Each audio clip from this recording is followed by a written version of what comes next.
मैं जो कहानी लिखने जा रहा हूं वह भयानक होने के साथ ही भद्दी भी है। मैं उस पर विश्वास किए जाने की न उम्मीद करता हूं, न विनती। मेरी अपनी आंखों ने जिसे देखकर अस्वीकार किया उस पर किसी और के विश्वास की उम्मीद करने का पागलपन मैं नहीं करूंगा। पर मैं पागल नहीं हूं और न ही सपने देखता हूं। कल मैं मरूंगा और आज अपनी आत्मा का बोझ उतारना चाहता हूं। मैं सीधे सादे, थोड़े से शब्दों में बिना अपनी तरफ से कुछ जोड़े सारी घटनाओं को दुनिया के सामने रखना चाहता हूं। उन घटनाओं के फलस्वरूप मैं डरा सताया गया और बर्बाद हो गया। फिर भी मैं उनकी व्याख्या नहीं करूंगा, मेरे लिए वे डरावनी हैं पर और बहुत से लोगों को वे भयानक कम और अनोखी ज्यादा लगेंगी।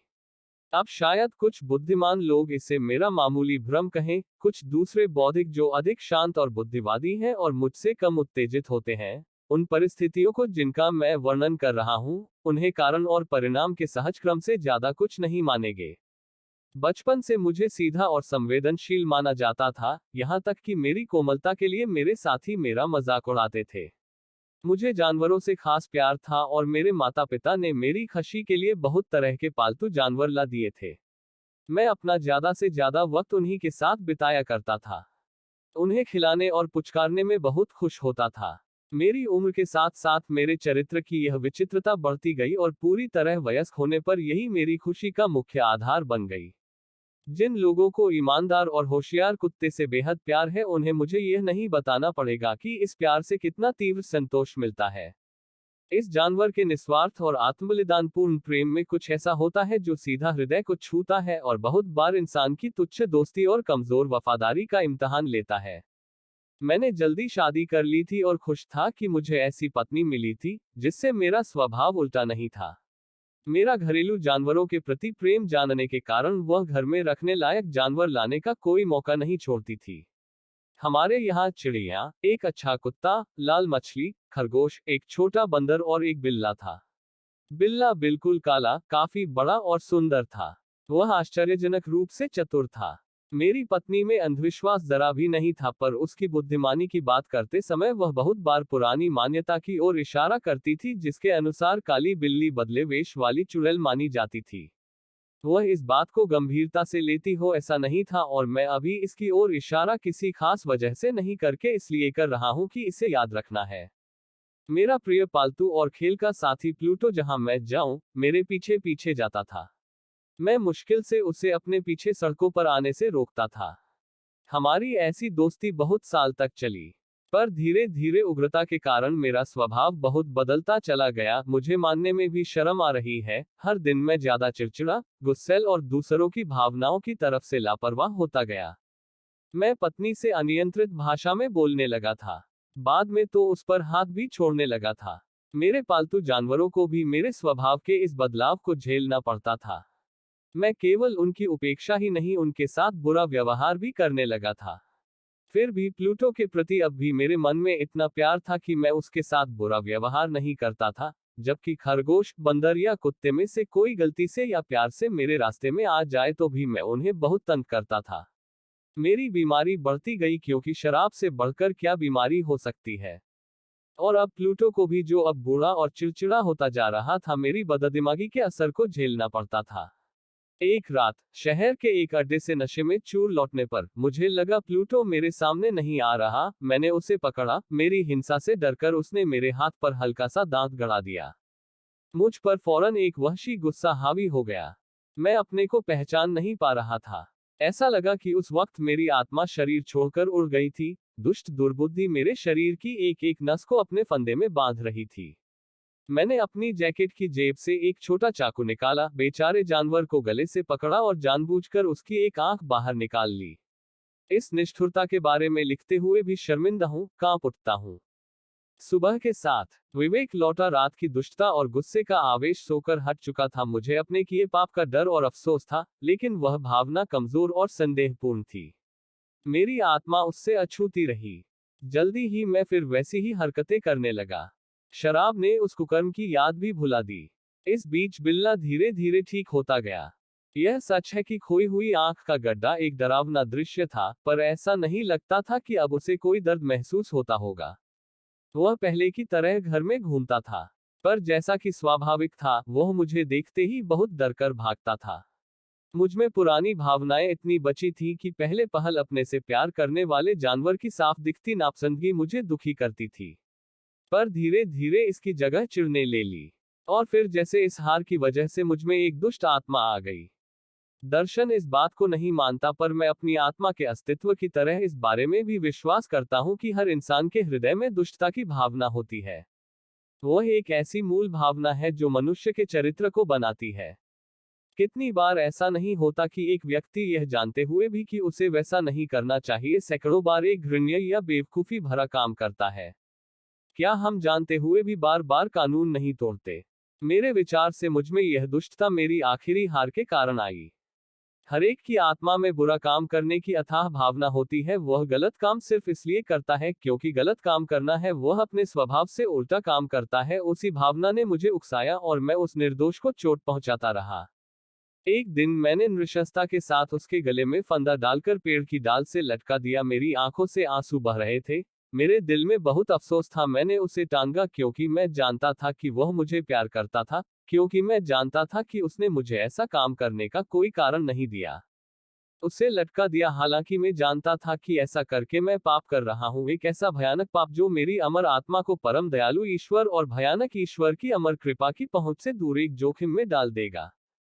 जिस रात मैंने यह क्रूर काम किया, उस रात आग आग की आवाज से नींद से जागा। मेरे बिस्तर के पर्दे लिपटों में थे। पूरा घर जल रहा था। बड़ी मुश्किल से मैं अपनी पत्नी और नौकर के साथ उस अग्निदाह से बच पाया। सब कुछ नष्ट हो गया। मेरी सारी भौतिक संपत्ति खत्म हो गई थी। उसके बाद मैं निराशा में डूब गया। मैं उस क्रूरता और दुर्घटना के बीच कारण और परिणाम के क्रम को ढूंढने की कमजोरी से ऊपर हूं। पर मैं तथ्यों की श्रृंखला का विस्तार दे रहा हूं और एक भी कड़ी को अधूरा छोड़ने की इच्छा नहीं रखता। एक दीवार को छोड़कर सब दीवारें गिर गई थी। ऐसा उस कमरे की दीवार के साथ हुआ जो बहुत मोटी भी नहीं थी और घर के बीच वाली थी। मेरे पलंग का सिरहाना उस दीवार की तरफ था। यहाँ का पलस्तर आग से काफी बच गया था। मेरा ख्याल था कि ऐसा इसलिए हुआ होगा क्योंकि वह नई बनी थी। इस दीवार के पास बहुत भीड़ इकट्ठी हो गई थी। बहुत से लोग एक हिस्से को बड़ी बारीकी और बेचैनी से देख रहे थे। ताज्जुब है, सिर्फ यह। ऐसे शब्द मेरी उत्सुकता को तीव्र कर रहे थे। जब मैं वहां गया तो देखा, सफेद दीवार पर एक बिल्ली का सा आकार खुदा था। वह काफी हद तक सही लग रहा था। उसकी गर्दन के चारों तरफ रस्सी थी। जब मैंने वह आकार देखा, क्योंकि इससे कम वह कुछ नहीं था, मेरा अचरज और डर बहुत अधिक था। पर बाद में एक विचार ने मेरी मदद की। मुझे याद आया कि मैंने वह बिल्ला घर के पास वाले बगीचे में लटकाया था। आग दिखने पर इस बगीचे में भीड़ भर गई थी। शायद किसी ने मुझे नींद से जगाने के लिए उस बिल्ले को पेड़ से उतार कर खिड़की से मेरे कमरे में फेंक दिया होगा। मेरी क्रूरता का शिकार बिल्ला उस नए लगे पलस्तर से चिपक गया होगा। मुझे जो आकार दिखाई दे रहा था वह शायद पलस्तर के चूने और आग तथा बिल्ले के शव से निकले एमोनिया के कारण होगा। विवेक से मैंने यह सोच लिया, पर मेरी अंतरात्मा ने इसे स्वीकार नहीं किया। मैंने जिन चौंका देने वाले तथ्यों का अभी ब्यौरा दिया है, उन्होंने मेरी कल्पना पर गहरा असर डाला। महीनों तक मैं बिल्ले की कल्पना से छूट नहीं पाया, और इन दिनों मेरे मन में एक भाव आया जो अफसोस का लगते हुए भी नहीं था। मुझे उस जानवर को खोने का डर भी हुआ था, और मैं अपने आसपास जिन घटिया जगहों पर जाने लगा था वहां उसी जाति का दूसरा जानवर ढूंढता था जो दिखने में वैसा ही होता कि उसकी जगह ले सके। एक रात मैं अन्ना सा एक बदनाम अड्डे पर बैठा था कि मेरा ध्यान एक काली चीज की ओर आकर्षित हुआ जो उस जगह के प्रमुख फर्नीचर रम या जिन के बड़े पीपे के ऊपर बैठा था। मैं कुछ पल टकटकी लगाकर देखता रहा और मुझे इस बात का अचरज हुआ कि उसे देखते ही मैं उसकी तरफ बढ़ा। मैंने उसे अपने हाथ से छुआ। वह एक काला बिल्ला था, बहुत बड़ा, उतना ही बड़ा जितना प्लूटो था। सिवाय एक चीज के वह हर तरह उससे मिलता था। प्लूटो के पूरे शरीर पर एक भी सफेद बाल नहीं था, जबकि इसके बहुत बड़ा, प्रायः पूरी छाती को ढकता एक सफेद धब्बा था। मेरे छूते ही वह फौरन उठा, जोर से गुर्राने लगा, मेरे हाथ के साथ अपने को रगड़ने लगा। ऐसा लगा कि मेरे ध्यान देने से वह खुश था। यही वह जानवर था जिसकी मुझे तलाश थी। मैंने वहां के मालिक से उसे खरीदना चाहा, पर वह उसका नहीं था, न ही वह उसके बारे में कुछ जानता था। उसने उसे पहले देखा भी नहीं था। मैं उसे सहलाता रहा, और जब घर जाने को तैयार हुआ तो वह साथ चलने को तैयार था। मैंने उसे चलने दिया। बीच बीच में मैं झुककर उसे थपथपा देता था। घर पहुंचते ही उसने घर को अपना लिया। पत्नी से भी फौरन दोस्ती हो गई। जहां तक मेरा सवाल था, जल्दी ही मुझमें उसके प्रति नफरत जाग उठी। मैं जो उम्मीद कर रहा था, यह उससे बिल्कुल उल्टा था, पर मैं नहीं जानता कि ऐसा कैसे और क्यों था। मेरे प्रति उसका प्यार मुझमें और ज्यादा खींच और गुस्सा भर रहा था। धीरे धीरे यह खींच और गुस्सा नफरत की कड़वाहट में बदल गया। अपनी पहले की गई क्रूरता की याद और एक तरह की शर्म मुझे उसे शारीरिक कष्ट पहुंचाने से रोक रही थी, अतः मैं उसकी उपेक्षा करता था। कुछ हफ्तों तक न मैंने न उसे मारा, न उसके प्रति कोई हिंसा की, पर धीरे धीरे मुझे उससे इतनी नफरत हो गई कि मैं बता नहीं सकता। मैं उसकी घिनौनी उपस्थिति से ऐसे भागने लगा जैसे लोग प्लेग की हवा से भागते हैं। उसे घर लाने के बाद वाली सुबह से मेरी उस जानवर के प्रति नफरत बढ़ गई। निस्संदेह इसका कारण यह जानकारी थी कि उसकी भी प्लूटो की तरह एक आंख नहीं थी। इस कमी की वजह से मेरी पत्नी को उससे बहुत प्यार हो गया था, क्योंकि उसमें, जैसा कि मैं पहले भी बता चुका हूं, काफी मानवीयता थी जो कभी मेरी विशेषता हुआ करती थी और जिसके कारण मेरी खुशियां बहुत सारी और पवित्र हुआ करती थी। ऐसा लगता था कि इस बिल्ले के प्रति मेरी नफरत जितनी बढ़ रही थी, उतना ही बिल्ले का मेरे प्रति प्यार बढ़ रहा था।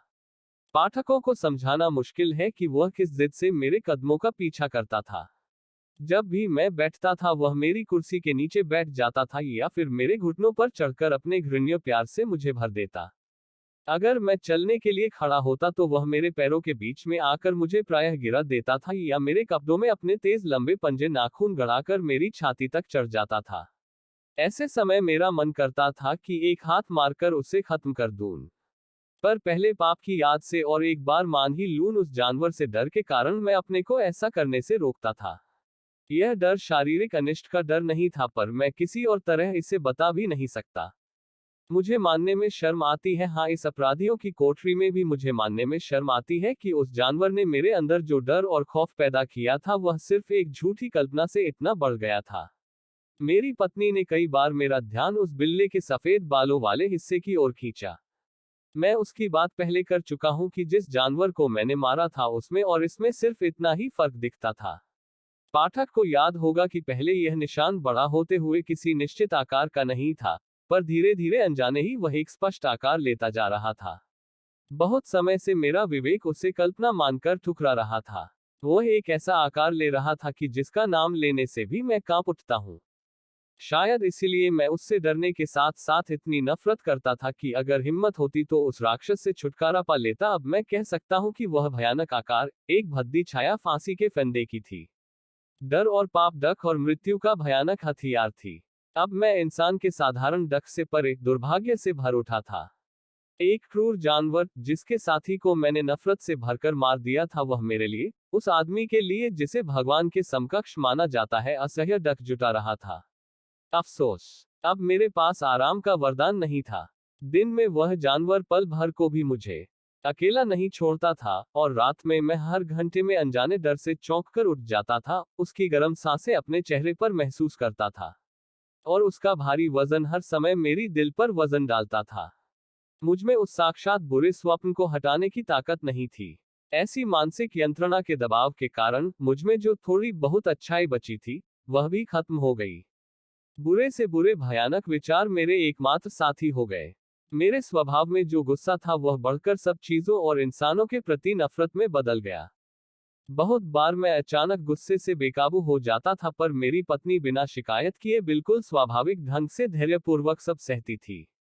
गरीबी से मजबूर होकर हम एक पुराने मकान में रह रहे थे। एक दिन घर के किसी काम से मेरी पत्नी मेरे साथ तहखाने में गई। सीढ़ियां बहुत सीधी थीं। बिल्ला मेरे पीछे से आया, उसकी वजह से मैं सिर के भार गिरने वाला हो गया। मैं गुस्से से पागल हो उठा और उस डर को भूल गया जिसकी वजह से मैंने अब तक उसे मारा नहीं था।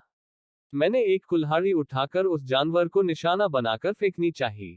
अगर वह निशाने पर गिरती तो वह निश्चित रूप से मर जाता, पर मेरी पत्नी ने अपने हाथ से मुझे बीच में ही रोक लिया।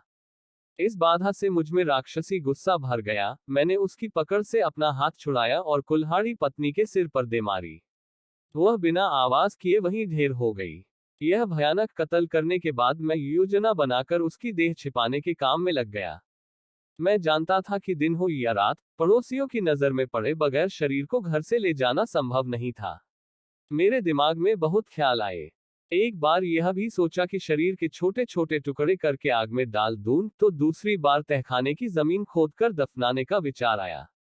फिर सोचा आंगन में बने कुएं में फेंक दूं या किसी बक्से में बंद करके मजदूर से उठवा दूं। अंत में मुझे एक सबसे अच्छा तरीका सूझा। मैंने तय किया कि तहखाने की दीवार में चिन्ह दूं, जैसे मध्यकाल में सन्यासी अपने शिकार को दीवार में चिन्ह देते थे। इस काम के लिए तहखाने की दीवार ठीक थी। इसकी दीवारों पर हाल ही में पलस्तर किया गया था। सीलन की वजह से वह अभी पूरी तरह जम नहीं पाया था।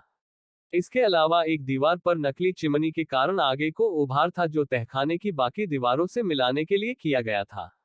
मुझे इस बारे में कोई शक नहीं था कि वहां की ईंटें हटाना मुश्किल नहीं होगा। तथा की लाश रखकर फिर से पहले जैसी चिनाई करने पर किसी को शक नहीं हो सकता था।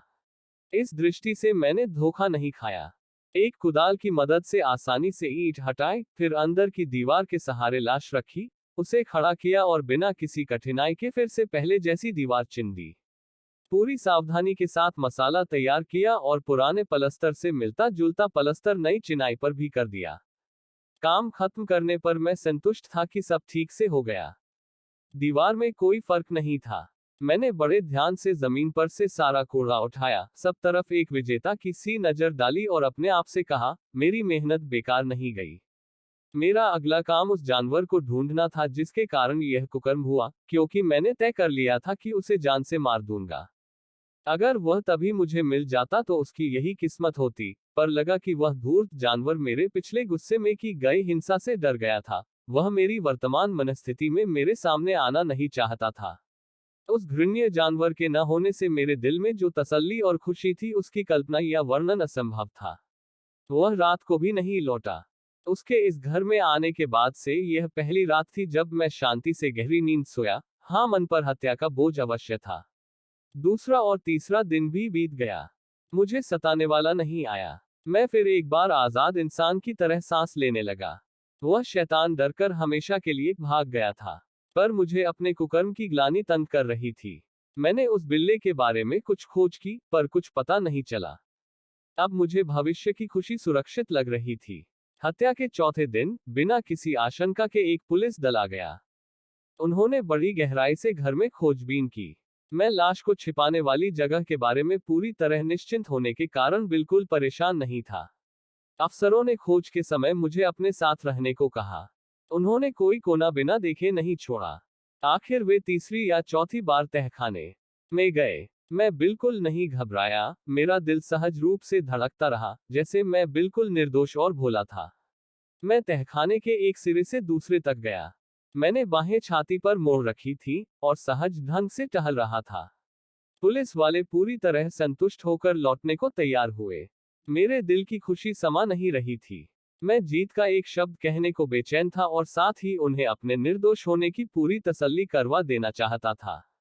पुलिस दल सीढ़ी पर चढ़ने लगा। आखिर मैंने कह ही दिया, आप लोगों का शक दूर होने से मैं बहुत खुश हूँ। मैं आप सबके स्वास्थ्य की कामना करता हूँ। देखिए, यह घर कितना अच्छा बना है।